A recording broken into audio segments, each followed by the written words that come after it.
Hey everyone, this is Kerry and Matt on the podcast The Way, presented by RUDIS, and this week we're kind of discussing like what happens in November in a college program, and it's early in the season, what you're looking for, what you're looking from your team, what adjustments you're going to make, determining lineups, all that good stuff that comes in November. But Matt, how are you?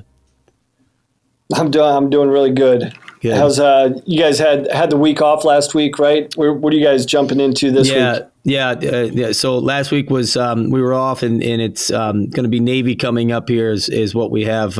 We're getting ready for. So we did some travel, and we started with the Hokie, did some travel on the road, and then we came back. We had a 2-week span with the following weekend going in the Navy, which we'll see some good competition and some good teams up there. Yeah, so I think at a certain point, I'd like to get your thoughts on how you structure your schedule. Like what are the key and critical things that you look at as far as spacing out dual meets, tournaments, the balance of tournaments and dual meets. But I think that'll be another conversation at another time. But I think it's, what we touched on last week was like dialing in your preparation for travel, for the first time on the road, because it is like, just like practice, just like everything, repetition is critical when it comes to your travel. But I think there's other forms of evaluation and things that you're trying to process when you're evaluating the team in November. I know with me, it started with wrestle-offs, right? And, I think we've talked about this before. Similarities between amongst a lot of programs is that wrestle-offs determine your lineup for the beginning of the year, but it doesn't set it for the entirety of the year. And because in wrestle-offs, there's that familiarity. We've talked about it. That familiarity, there's an outcome that you didn't expect to happen, but you kind of expect it, knowing how wrestle-offs go, and as long as we've been involved with it. So just talking about different things that you look at. I didn't put. For me, when I was in coaching, obviously you want to win every time you go out there, and you want all your guys to have success. Right. But I didn't put all my eggs in what the results were. It was okay, what am I learning here? One, from a technical standpoint, what can we still clean up here this early part of the season? Because come January, from a technical standpoint, the hay's in the barn. There's not much you can do technically after the second half of the year, I don't think. I mean, there's a tweak here and there, right? But fundamentally, big technical areas, you're probably, by the time January gets here, you're probably set on what you can do. So I know in November, for me, from a technical standpoint, I'm like, okay, we still have time to clean up some areas. So, there was that technical evaluation. And then there was, the tournament / dual meet evaluation, like we talked about last week. Like, your guys left it in the room. Yeah. Leading up to the dual meet. Well, a tournament's a little different format, and that's how you have to get ready for the NCAA tournament. You have that 2-hour weigh-in. So how does that 2-hour weigh-in and the warm-up look different than your dual meet warm-up? And then evaluating guys in competition. It's always nice when you have open tournaments that you can put multiple guys in a weight, so you can kind of see who the guy is, who's the best guy when the lights go on, outside of your gym, away from your campus. How are they going to perform? Deal with the anxiety and deal with the pressure of being the guy away from your home facility. So I think there's just a variety of things that you take into consideration outside of just the wins and losses. And to touch base on what we talked about last week, also like how are we dialing in our weight management program? Because for me, I always thought it took at least 3 to 4 weigh-ins for guys to really dial in their process on their weight control and weight management. So I think there's just a variety of things. And I'd be interested to see how you look at your program and what the things you're trying to determine and evaluate during the month of November. So the wrestling season has this overlap in months. You kind of like you can splice them into November. I kind of see October and November kind of overlapping, because in October that's a rest. You can call it your wrestle off, but Yeah, and that's how people like to traditionally speak about it. For me, it's inter squad competition. You typically know in the room by the time you get to October and you have that inter squad competition who the front runner is at each weight, who is going to be the starter, and then you always have a couple weight classes, 1, 2 that you got guys that are tight, and they might split in the room, they might split in the inter squad competition, and so then you're going to be looking at competition down the road. So structure wise, this was the first year that I ever ran dual meets up front. Years earlier at Campbell, I didn't have the depth. So it wasn't something I could look at. So I didn't want to enter a duel and have my starter get injured early, and I don't have a solid guy to put in number 2. So this was a year for us and our program that we had enough depth that we felt like, okay, we can start the school year off with dual meets. So we're looking at that. We're always going to determine the starting lineup by looking at competition. November kind of sets the tone. And if we have to run into January, that's late. That's a late time for us to determine a starter. You've got RPI now to consider, not like back when you and I wrestled and it was just go to conference, succeed and get yourself there. So that's a late. And I don't like doing it that late, but you're going to have that sometimes. You're going to have guys that are back and forth and then they're going to be back and forth in competition. One guy wins, one guy loses. Next week, the one guy wins, the other guy loses. And we're looking at common opponents and things of that nature. So that's how we determine our lineup. But weight is the big one, right? And so if I'm talking to my team, I'm not going to sit there and say 1 hour weigh-in and 2 hour weigh-in. The truth is they're both exactly the same. Because if I didn't cut my weight right for a 1 hour weigh-in, it's going to show up on the mat. And the guy I'm competing with got the same amount of time. We're both the same size. At one moment in time, we were the same size. So it's going to be who did it right. And then the 2 hour weigh-in is the same thing. Other guys are like, well, I perform better at 2 hour. Truth is, not really. There's a different way. Some guys are crashing their weight wrong for 1 hour, and then they're just doing it at crashing their weight wrong. They might feel a little bit better, but in the end, you'll see their performance, right? Whether it's 1 or 2. And so they're both the same to me, and we're looking at that, and we're trying to get a grasp out of it. I always start with a tournament. I never start with a dual meet. This year, our second week of competition, we went to dual meets. But previously in the past, with the team that I had, I went tournaments, and then started rolling into my duels because I knew it was going to take me some time to establish a starting lineup. And this year was different for us. We're a program with more depth, and so we that's how we're running it right now. But you're right, weight is the big one up front.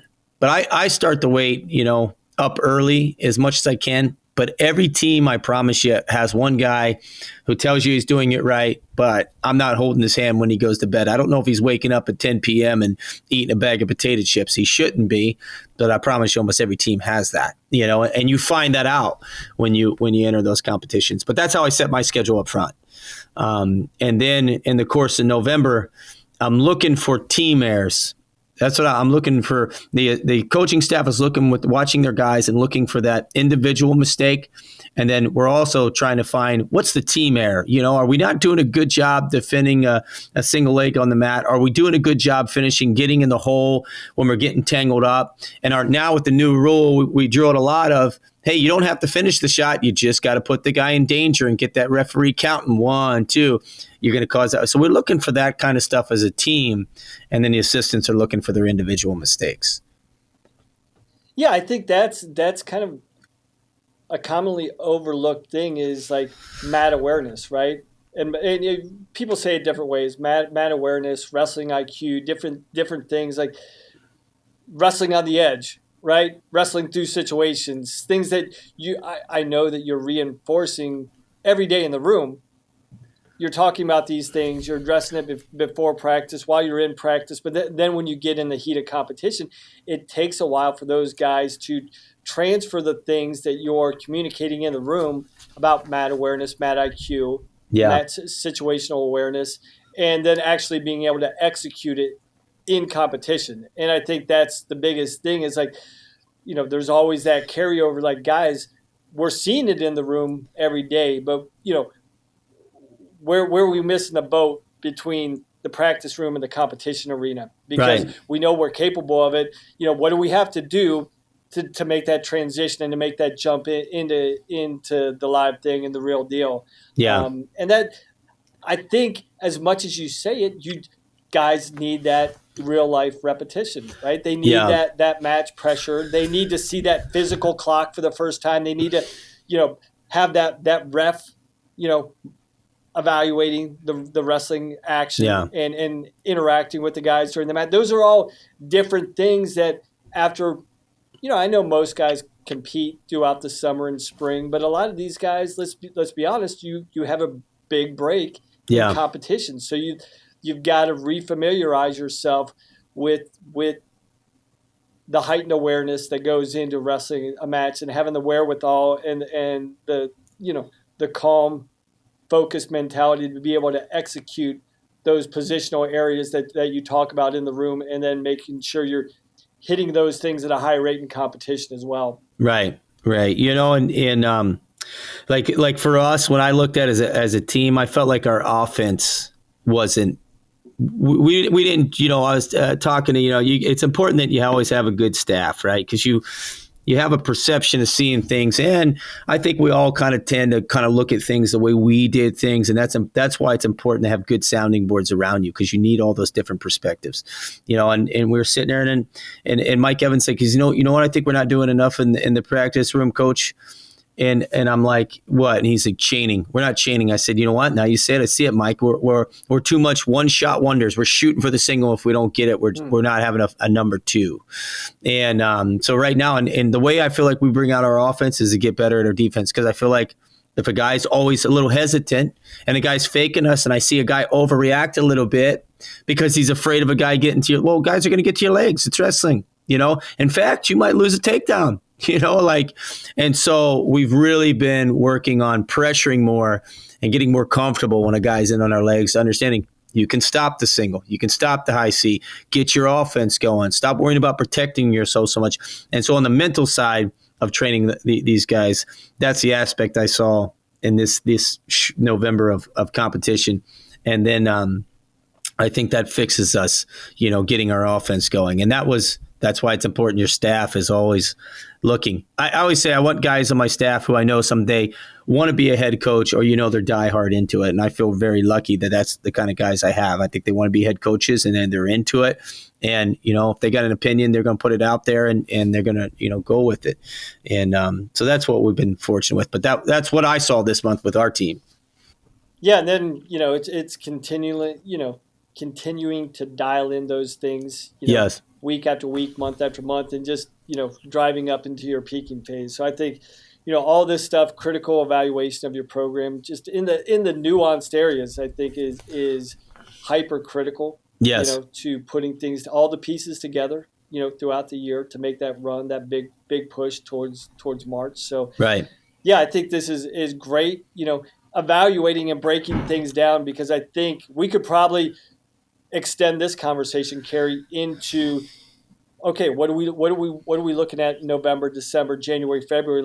And I think each month is slightly different. Yeah. And it's not just a season; it's multiple seasons within one. And there's objectives and bars that you're trying to hit, benchmarks you're trying to hit each way, each stop along the way. And I think that's a critical piece for coaches that are listening to this. Is like break down, compartmentalize your season into different parts. Know exactly what you're trying to get out of each month of the season.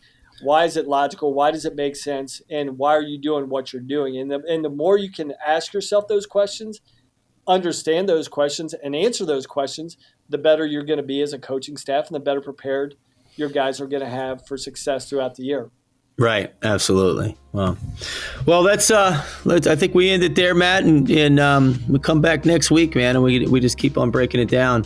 But listen, if you're listening, we appreciate it. And if you got any questions, please leave them at the bottom, and they'll get them to us. And Matt, I'll talk to you next week, and have a good one. Okay, man.